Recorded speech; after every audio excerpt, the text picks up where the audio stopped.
बहुत बार बच्चों का ये सवाल आता है कि मैम जैसे हम पेपर देने के लिए जाते हैं, जैसे बोर्ड एग्ज़ाम का हमारा पेपर होगा तो हम लोगों के जो सेंटर्स होंगे, पहली बात तो वो कहाँ पर होंगे, कितनी दूर होंगे, और दूसरी चीज़ कि जो वहाँ पर हम लोग एग्ज़ाम देंगे तो हमारे जो आसपास के बच्चे होंगे, जैसे ये हमारे बेंचेस होते हैं, तो हमारे आसपास के जो स्टूडेंट्स होंगे वो हमारे जानकार होंगे या दूसरे क्लासेस के होंगे या फिर दूसरे स्कूल्स के होंगे या हमारे दोस्त भी हमारे साथ बैठ सकते हैं।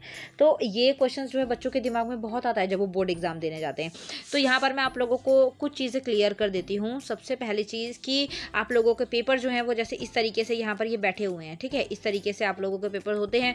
अब ऐसा नहीं है कि सब सेंटर्स में ऐसे ही बिठाया जाता है, कई सेंटर्स में लाइंस जो होती हैं वो इस तरीके से होती हैं, ठीक है, और ऐसे ऐसे करके, ओके, और कई सेंटर्स में ऐसे ऐसे करके होती है। तो वो अपना सबका अपना अपना सिस्टम होता है कि किसको किस तरीके से बिठाते हैं, किसको किस तरीके से वो लोग ट्रीट करते हैं। हर स्कूल के अंदर अपना अपना सिस्टम है। तो पेपर की अगर मैं बात करूं तो किस तरीके से अब सेंटर जो है, जैसे मान लीजिए कि आप लोगों का सेंटर जो है वो बना है भिवानी, ठीक है, और आपका स्कूल भी भिवानी में है। ये जो किस्मत है ये सिर्फ उन बच्चों के साथ होगी जो रेगुलर के स्टूडेंट हैं, ठीक है, रेगुलर वालों के साथ ऐसा होगा। जो ओपन बोर्ड वाले हैं या फिर जो CTP वाले हैं उनको थोड़ा सा टाइम लगेगा और उनके सेंटर्स जो हैं वो काफ़ी दूर बनाए गए हैं।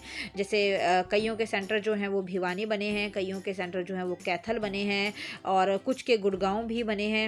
तो जो गुड़गांव भिवानी रोहतक साइड के हैं उनको इधर तरफ फेंका हुआ है, पंचकुला अंबाला इस साइड में, ठीक है, और जो इधर के हैं उनको उस तरफ फेंका हुआ है।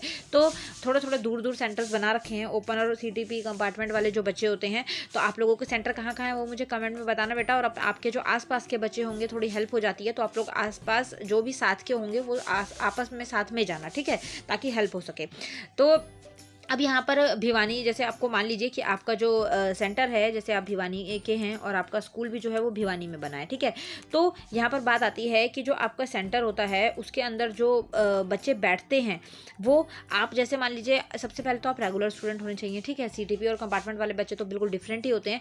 तो आप रेगुलर स्टूडेंट हैं, आप 10th या 12th के स्टूडेंट हैं, तो जो आपकी पूरी क्लास होगी ना उसका सेंटर वहीं बनेगा जहाँ पर सेम आपका बनेगा। तो एक तो ये चीज़ पूरी क्लियर हो जाती है, ठीक है, जहाँ पर आपका सेंटर है। मान लीजिए कि मैं हिसार से हूँ, ओके, और मेरा जो स्कूल है वो गवर्नमेंट स्कूल है एक, ठीक है, और गवर्नमेंट स्कूल है और मैं 10th क्लास में हूँ।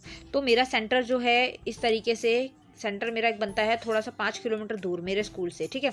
तो जो आपकी क्लास होगी ना उसका सबका सेंटर इसी में ही बनेगा। ऐसा नहीं है कि आपकी क्लास के एक बच्चे का सेंटर दूसरा बना, एक का दूसरा बना, नहीं, एक ही क्लास का जो सेंटर होता है वो सेम आता है रेगुलर क्लासेस में, ओके। इस चीज़ का आपको थोड़ा सा ध्यान रखना है, माइंड में रखिए ये चीज़। अब उसके बाद में अंदर जो है वो साथ साथ बैठने देते हैं या मैम अलग अलग बच्चे बैठते हैं, अलग अलग क्लासेस मिलती हैं। तो यहाँ पर मैं आप लोगों को बोल देती हूँ कि एक बेंच पर 2 स्टूडेंट भी बैठते हैं और एक बेंच पर 1 स्टूडेंट भी बैठता है। वो अब टीचर्स की मर्जी है कि वो कैसे बिठाते हैं। लेकिन जैसे यहाँ पर एक बेंच है और फिर यहाँ पर एक बेंच है, ओके। अब यहाँ पर भी अगर 2 स्टूडेंट बिठा दिए, यहाँ पर भी 2 स्टूडेंट बिठा दिए, तो इसके अंदर जो ये वाला स्टूडेंट है, ये मान लो मैं हूँ, तो मेरे जो पीछे है वो मेरा ही स्टूडेंट, मतलब कि मेरे ही क्लास वाला होगा, ओके। तो इस चीज़ की टेंशन मत लो, आपकी क्लास के बच्चे आपके साथ ही बैठते हैं, बस ये है कि थोड़ा सा आसपास दूर दराज बैठते हैं। जैसे मान लो मेरा रोल नंबर 5 है, मेरी अगली जो रोल नंबर होगा वो 6 होगा, फिर 7 होगा, तो 5 से लेके 15-20 रोल नंबर तक जो है वो रूम मेरे में ही बैठेंगे, मतलब मेरे साथ ही बैठेंगे, ओके। तो इस चीज़ को थोड़ा सा आप लोगों ने ध्यान देना है और ज़्यादा सोचो मत, ठीक है ना। साथ के ही बच्चे जो हैं आप लोगों के साथ ही बैठते हैं। और मान लीजिए अगर एक एक बच्चा भी बिठाया है तो यहाँ पर आप बैठे हो, फिर बीच में जो है अगर वो ज़्यादा स्ट्रिक्ट करते हैं तो बीच में एक बच्चा जो है वो साथ में आपका दूसरी क्लास का बैठ जाएगा, फिर उसके बाद में आपका नंबर आ जाएगा। मतलब एक बच्चा बीच में दूसरी क्लास, फिर उसके बाद दूसरी क्लास, फिर दूसरी क्लास, फिर जैसे 10th हो गया, फिर उसके बाद एक 12th, फिर 10th, फिर 12th, या फिर एक 10th जो है वो रेगुलर बैठ सकता है। जैसे यहाँ पर उन्होंने क्या करा, एक 10th जो है वो ये रेगुलर था, फिर ये एक 10th जो है वो CTP है, फिर एक रेगुलर है, फिर एक CTP है, इस तरीके से भी है। लेकिन क्या फ़र्क पड़ता है, आप लोग अच्छी सी बॉन्डिंग बना लो। ज़रूरी नहीं है कि CTP वाले बच्चे बहुत ज़्यादा कमज़ोर होते हैं, रेगुलर वाले बच्चे बहुत होशियार होते हैं, सबका लेवल सेम ही होता है। तो आप लोग आपस में थोड़ा सा बॉन्डिंग बना के एक दूसरे से पूछ सकते हो जो लास्ट के आपको टाइम मिलते हैं, ओके। बस आप लोगों को स्टार्टिंग में जो है वो पागल नहीं हो जाना है, स्टार्टिंग में आप लोग टीचर को इरिटेट नहीं करोगे। साथ के स्टूडेंट्स ही क्यों ना हो, लेकिन पहले 2 घंटे या फिर 2.5 घंटे जो हैं वो आपको अपने पेपर पे करने हैं, ठीक है। शुरू में अगर टीचर ने पेपर ले लिया ना तो बेटा वो बहुत तंग करते हैं, आपको पेपर जल्दी से नहीं देते हैं और आपका पेपर रह जाता है और लास्ट में एंड में क्या रिजल्ट आता है, कंपार्टमेंट।